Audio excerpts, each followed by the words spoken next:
Hi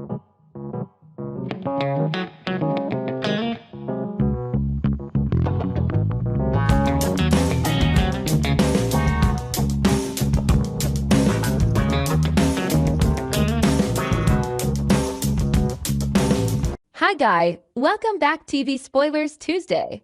Sharon wasn't just facing a criminal case.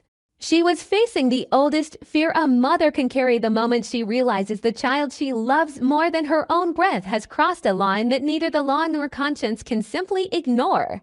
The news that Mariah had kidnapped Dominic hit Sharon like a cold blade, leaving her stunned, yet also dragging every buried memory back into the light. The times Mariah seemed unsteady.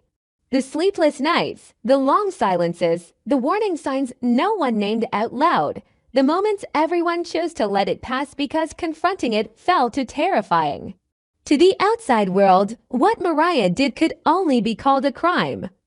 But to Sharon, it also looked like a twisted, desperate scream for help and emotional collapse no one managed to stop in time. She didn't excuse the wrongdoing. She refused to let the wrongdoing erase the possibility that Mariah was ill. From that instant, Sharon decided the fight would not be confined to interrogation rooms or a prosecutor's narrative. It would be fought in the way the world defined her daughter, a calculating criminal, or a person in psychological freefall who needed treatment before punishment could even mean anything.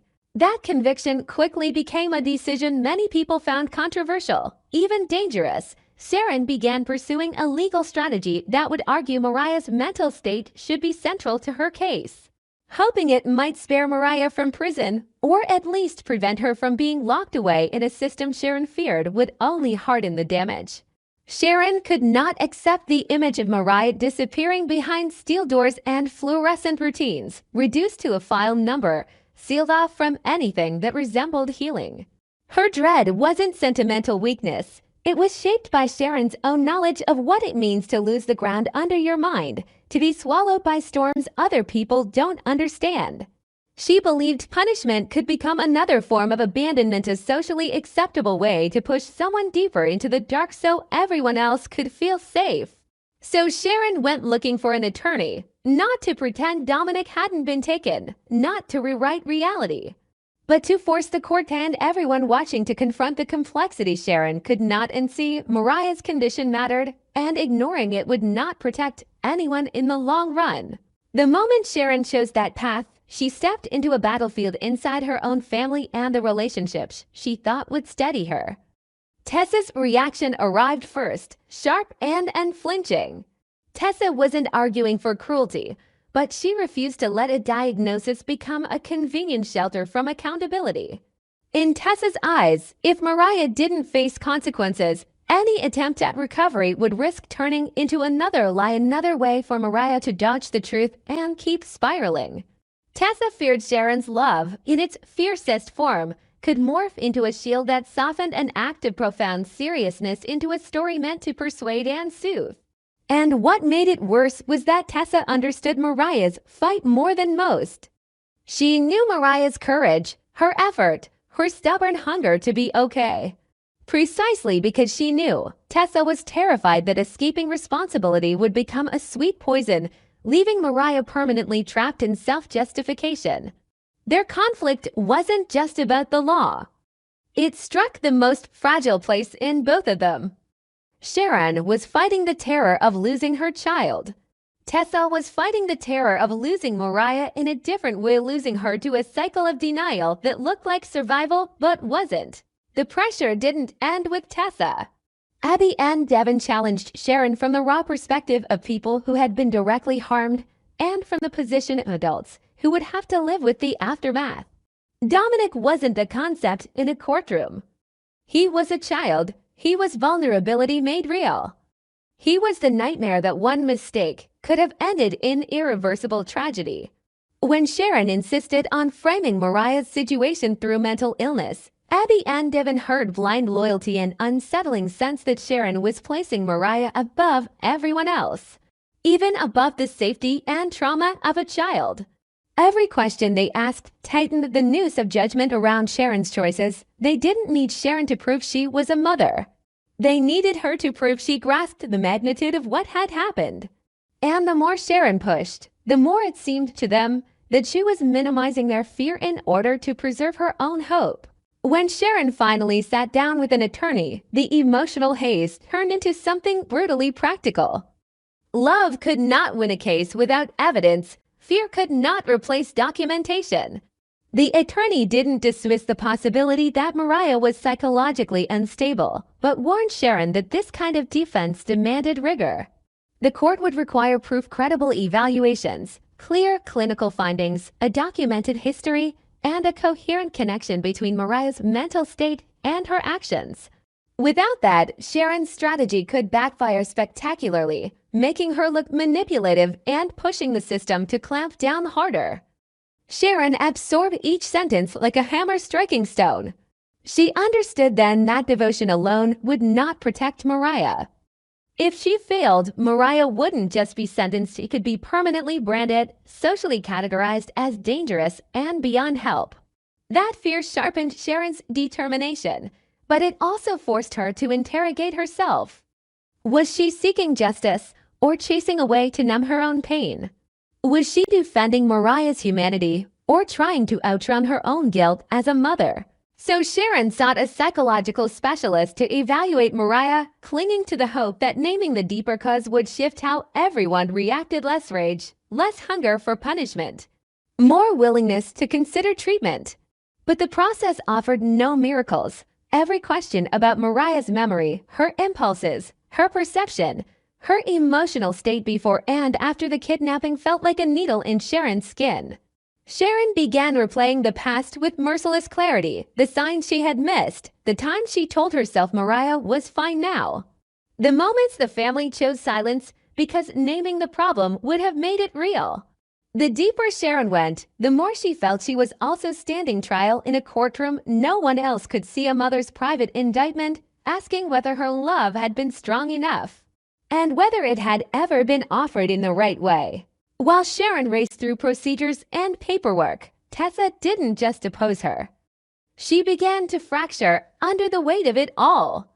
Their confrontations turned their home into a storm zone, where neither woman wanted to destroy the other, yet both were doing damage because the fear inside them had nowhere else to go. Tessa looked at Sharon and saw desperation disguised as control, an attempt to manage the uncontrollable by rewriting the terms. Sharon looked at Tessa and saw a moral wall so cold it felt like betrayal, as if Tessa had forgotten the person she once loved and promised to fight for. But Tessa hadn't forgotten. She remembered so vividly that staying felt like suffocation. In the end, Tessa drew a line not because she stopped caring, but because caring was tearing her apart. When Tessa revealed she was considering divorce, the air seemed to vanish. For Sharon, it wasn't just another blow, it was a sign of collapse. If Mariah lost her marriage, she might lose the last thread tying her to normal life, and Sharon feared that kind of loss could become the final push into darkness. Sharon wanted to plead that this was the moment Mariah needed Tessa most, but she also recognized the cruel truth. Sharon had no right to demand anyone endure endless fear and humiliation just to prove loyalty. Meanwhile, Tessa's decision carried both self-preservation and utter helplessness. She didn't know how to stand beside Mariah if everything became a legal chess game, if love was reduced to strategy and talking points. Through all of it, Sharon chose the one thing she believed mattered more than debates and paperwork. She went to see Mariah directly in jail or in isolation because she couldn't let her daughter disappear into the system without hearing her voice, without looking into her eyes, without trying to pull her back toward reality. Sharon stepped into that space and felt the world shift. Light changed, time changed, silence carried weight. She looked at Mariah and saw not only a detainee, but a person who had grown up around fractures, who had fought to appear strong, who had finally shattered in a moment no one managed to catch. Sharon tried to convince Mariah to cooperate with treatment because without Mariah's participation, every legal argument would collapse into dust. But cooperation wasn't simple. It would require Mariah to admit she lost control, to face the consequences, to endure the hatred and disappointment of others, to step into a long, uncertain road where forgiveness might never come. Sharon sensed Mariah's inner war like a rope stretched to snapping. Fear of being hated versus fear of being abandoned. The wish to disappear versus the wish to be saved. Sharon left that visit with a determination that burned and froze at the same time. She knew Abby and Devin would keep pressing. She knew Tessa might truly walk away. She knew the attorney would demand hard evidence, not sentiment. And she knew Mariah herself could become the greatest obstacle if she refused to engage in treatment. Still, Sharon refused to surrender to the easiest resolution the system could offer: a sentence, a slammed door, a life reduced to a label and stored in the dark for everyone else's comfort. Sharon couldn't accept that. She fought for a more honest truth, the truth that Mariah had done something gravely wrong and that Mariah might also be gravely unwell. And that both things could exist without canceling each other out. As Sharon gathered every document and appointment and professional opinion she could, fear transformed into something sturdier, a relentless, steady force that made her move faster, think sharper, and stand straighter under judgment. She felt terrifyingly alone, wedged between victim and defendant, between family and law, between love and principle. Yet in that isolation, Sharon remembered who she was. She had survived storms before. She knew what it meant to walk through psychological hell and still keep a heartbeat of compassion alive. She told herself that motherhood wasn't blind protection. Motherhood could be the courage to drag your child toward the light even if the world hated you for it. And just when Sharon believed she was finally ready to enter the courtroom war with a solid plan, another crack widened into something threatening to swallow them all. Tessa wasn't only speaking about divorce anymore, she was beginning to act like the marriage was already beyond saving, and Sharon realized time was running out on every front.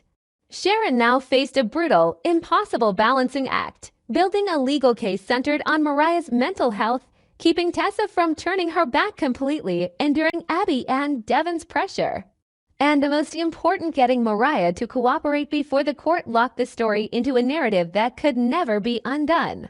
Sharon gripped the paperwork in her hands like a lifeline, her stomach sinking as she understood this fight wasn't just about Mariah's sentence. It was about whether Mariah would have any family left, any future left, any self left to rebuild. And just as Sharon reached for her phone to finalize the next legal step, a message came through that made her heart drop. The most crucial psychological evaluation had been scheduled, but Mariah was showing signs she might refuse to participate. As if she was preparing to lock herself from the inside before anyone could open the door. Sharon's world narrows to one unbearable, repeating thought. If she can reach Mariah, if she can get through even for 1 minute, then maybe her daughter will stop running long enough to be found before the situation turns irreversible. In the days since Dominic vanished, the air around Sharon feels electrically charged, as if every second is holding its breath. She tries again and again to call, to text, to leave messages that are both a plea and a promise, but the silence on the other end becomes its own kind of violence. Sharon has lived through crises before, yet this one is different because it is threaded with a horror she cannot fully name, the recognition that Mariah isn't simply hiding. She is unraveling. And the force pulling her apart is not just panic or guilt, it is Ian's influence, pressing on her fractured mind like a thumb on a bruise, telling her which direction to drive and which lie will buy her 1 more mile. Current spoilers have made it clear that Mariah's breakdown is so severe that Ian Ward is effectively present with her as she continues the kidnapping, shaping her choices and intensifying the danger around Dominic. Mariah's crisis doesn't exist in a vacuum. It detonates inside Sharon's relationships, especially with Tessa, because grief and fear don't arrive with the same shape for everyone. Sharon's instinct is immediate, ferocious protection, the reflex of a mother whose love has been forged in years of trauma and hard-earned recovery. She cannot bear the image of Mariah being reduced to a headline, a court file, a monster. Sharon clings to the idea that what happened is first and foremost the consequence of illness, an episode that swallowed Mariah's judgment and left her acting on distorted impulses.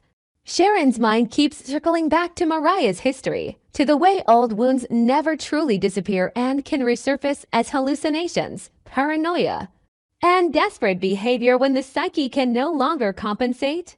The show has been re-emphasizing how Mariah's past trauma is deeply tied to Ian Ward, and how that legacy can haunt her in ways that look like possession from the outside, but feel like survival from the inside.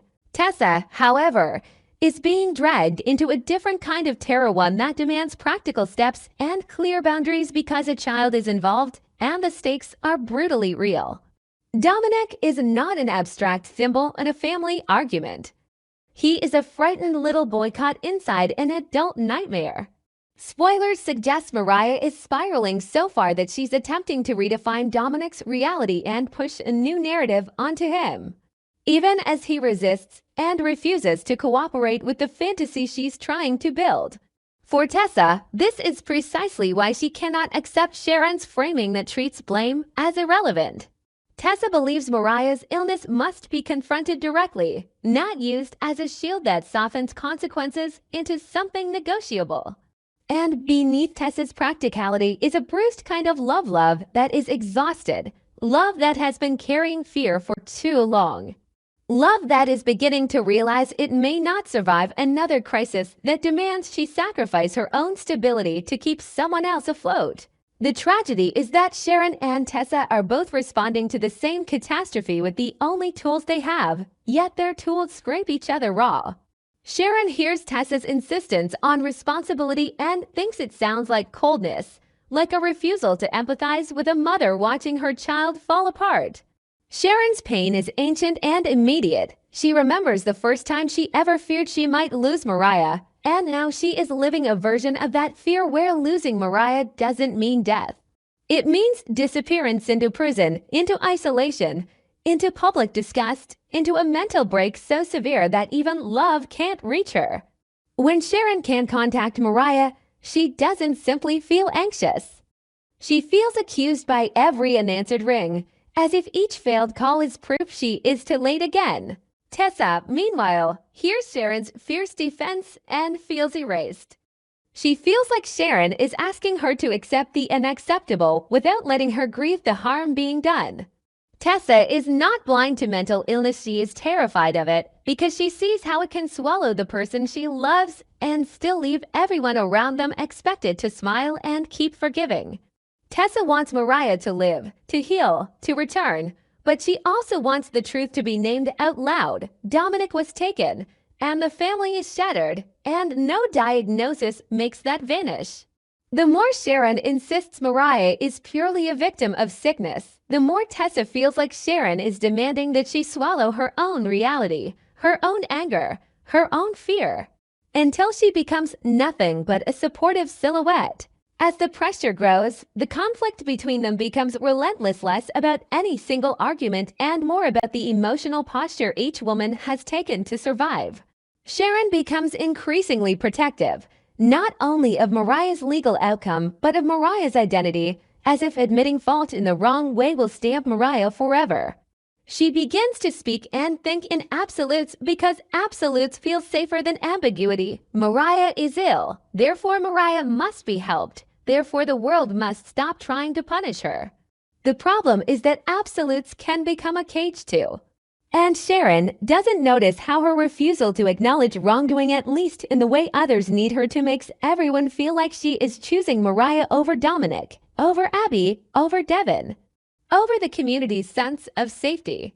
Meanwhile, Tessa becomes increasingly blunt because she's running out of emotional oxygen. She can't sustain a relationship built on tiptoeing around the truth. She can't keep pretending that love is enough if love does not include accountability and treatment. And all the while, Mariah is out there with Dominic, slipping further away from the version of herself Sharon is trying to protect. Spoilers have pointed toward escalating movement in the search and urgency that suggests the situation is not static, that people are closing in, that clues and surveillance may begin to confirm what Abby and Devin fear. Sharon knows this, too. She feels the tightening circle even when she doesn't have the details, because a mother can sense when the world is about to slam down on her child. Every time Sharon imagines the moment Mariah is found, she pictures it in two competing ways: the relief of Mariah being alive and the devastation of watching her daughter be taken in handcuffs, treated like a threat instead of a patient. That contradiction tears Sharon open. It also fuels her obsession with contact, because if she can reach Mariah first, she can persuade her to surrender gently, to cooperate, to stop digging deeper into a hole that will bury her. Tessa doesn't experience that contradiction the same way. For Tessa, the contradiction is between loyalty and safety, between love and self-preservation. She has tried, she has endured, she has been patient through earlier instability. And now she is staring at a reality where Mariah's illness is no longer private. It is endangering a child and destroying multiple families at once. The thought that Mariah is being guided by Ian, whether as a hallucination or as a psychological imprint that has come roaring back, makes everything more terrifying, because it adds an element of contamination. It's not only Mariah making choices, it's Mariah being steered by the darkest influence in her history. Tessa's fear hardens into something that looks like anger, and Sharon mistakes it for cruelty when it is actually desperation. The rupture between Sharon and Tessa deepens because each one starts to interpret the other's coping style as betrayal. Sharon feels Tessa is abandoning Mariah at the exact moment Mariah needs the most support. In Sharon's mind, leaving now would be like declaring Mariah irredeemable, like confirming the worst public narrative before Mariah ever gets a chance to recover. Tessa feels Sharon is abandoning reality, refusing to let Mariah face what she did, refusing to acknowledge the trauma Dominic is living. When Abby and Devon's anguish becomes unavoidable, when the kidnapping is no longer a rumor but a confirmed nightmare, Tessa feels Sharon should stop speaking as if everything will be solved by compassion alone. Sharon, on the other hand, feels the harder Abby and Devon push, the more she must shield Mariah, because Sharon can already sense how quickly pain turns into vengeance. How easily grief becomes a weapon aimed at the person everyone decides to hate. In this emotional vice, Tessa's exhaustion finally breaks the surface. It's not a dramatic collapse, it's a slow, horrifying admission that she cannot keep carrying the weight of Mariah's illness and Mariah's choices on her shoulders. She is tired of being expected to be endlessly understanding. She is tired of waking up and wondering what new crisis will arrive, what new line will be crossed, what new consequence will land on her life like rubble. Sharon's shock at this exhaustion is sincere, yet it also reveals how far apart they have become. Sharon has been so consumed by the need to save Mariah that she has not fully seen what this has done to Tessa, how Tessa has been grieving in her own way, how she has been frightened in her own way, how she has been losing her marriage not in one explosive moment but in a series of small emotional deaths. When the topic of divorce enters the space between them, it doesn't feel like a threat. It feels like an autopsy. Sharon hears it and goes cold, because it confirms the fear she has tried not to name. This kidnapping isn't just endangering Dominic, it is permanently altering Mariah's entire life, possibly destroying the structures that might have helped her heal.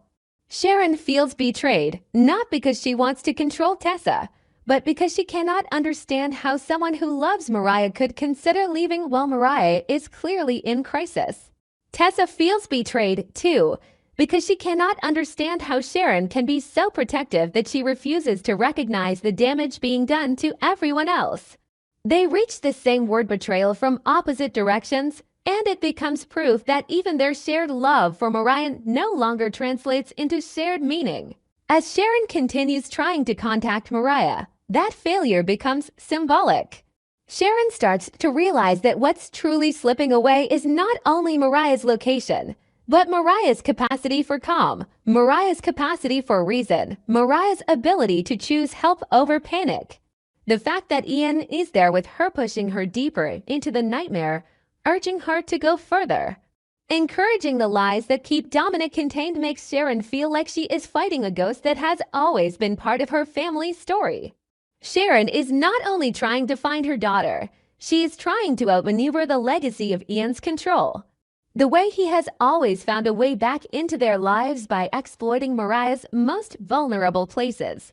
That realization doesn't make Sharon stronger. It makes her desperate because she understands something that terrifies her.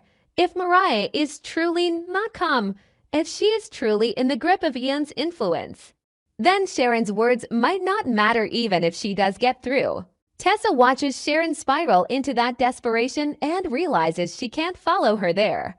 Tessa cannot live in a reality where the truth is endlessly refrained to protect Mariah from the consequences of her own behavior. And Sharon cannot live in a reality where Mariah is treated as a villain without context. They become two people standing on opposite sides of the same fire, both burned, both convinced the other is choosing the wrong survival instinct. Their arguments are no longer about strategy, they are about identity. Sharon sees herself as a mother whose purpose is rescue. Tessa sees herself as a partner whose purpose must include boundaries and truth. Neither role is wrong in isolation, but together they become incompatible under this level of stress. Eventually, the emotional math becomes undeniable. The differences in how they see Mariah's actions, illness versus culpability, protection versus accountability, are not temporary disagreements. They are fundamental cracks in the foundation of their relationship. Sharon and Tessa come to the devastating recognition that they cannot keep walking the same road while pulling in opposite directions. The decision to separate does not arrive as a clean, empowering moment. It arrives as grief. It arrives as surrender. It arrives as the final acknowledgement that love, by itself, cannot solve a crisis this violent and complicated. Sharon feels like she is losing another piece of Mariah before Mariah has even been found. Tessa feels like she is cutting off her own limb to survive. And in the background, the larger nightmare continues to move forward. Dominic still missing, Mariah still out there, Ian still steering the chaos inside her head. Sharon tells herself the breakup is not the end, that nothing is the end until Mariah is safe. But even as she clings to that thought, she feels the shift inside her, a new loneliness sharper than anything she's carried before. For the first time, Sharon understands she may have to fight for Mariah without the fragile unity of family holding her up. She may have to face Abby and Devon's grief head-on without Tessa beside her. She may have to watch the world condemn Mariah while she stands alone, insisting there is more to the story. That isolation frightens Sharon, yet it also hardens her resolve. If the system is closing in, if clues are emerging, if the search is accelerating, then Sharon must be ready for the moment the truth becomes public and irreversible. And then the tension sharpens again, because the storyline is clearly building toward a turning point. The kind of break in the case that could identify Mariah as Dominic's kidnapper and force everyone to stop guessing and start acting. Sharon's chest tightens at the thought of Abby and Devon finally getting confirmation, because confirmation will not only intensify the search, it will intensify the judgment, the anger, the desire for punishment. Sharon can feel the next domino hovering over the edge. She can feel that once it falls, there will be no going back to arguments in living rooms or tearful pleas on voicemail. There will only be pursuit, capture, and consequences. Sharon stares at her phone, still willing it to ring with Mariah's name, still praying her daughter chooses surrender over flight when the newest development hits like a siren in her bloodstream. The proof everyone has been waiting for is closer than ever, and if it surfaces before Sharon reaches Mariah, Sharon may lose the only chance she has to save her daughter from what happens next. On our TV Spoilers channel, I always seek content inspiration for each video by compiling short video clips to analyze and offer my personal opinions. This channel specializes in analyzing, theorizing, and discussing plot points in the Y&R the Restless series from the perspective of a longtime fan. Through this, viewers can gain deeper, more objective, and more interesting perspectives. Subscribe to the channel to stay updated on the latest news about the Y&R the Restless series.